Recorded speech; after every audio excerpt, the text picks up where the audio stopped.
Place a ball of aluminum foil in the fridge, and you'll be surprised by the results. This trick is particularly useful for getting rid of a few unpleasant issues. Here's how to do it. First, take some aluminum foil and tear off 2 identical pieces. You'll need 2 amazing products that you definitely have at home: salt and coffee.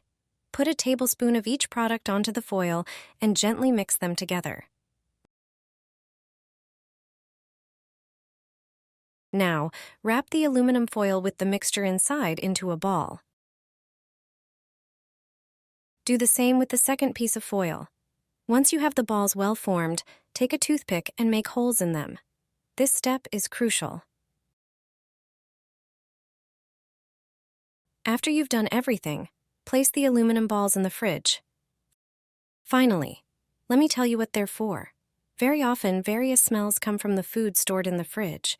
Sometimes these smells are not pleasant and can linger for quite a while. These balls help with that. The combination of salt and coffee neutralizes these odors. Additionally, they also serve as an insect repellent, keeping bugs that get into the fridge at bay.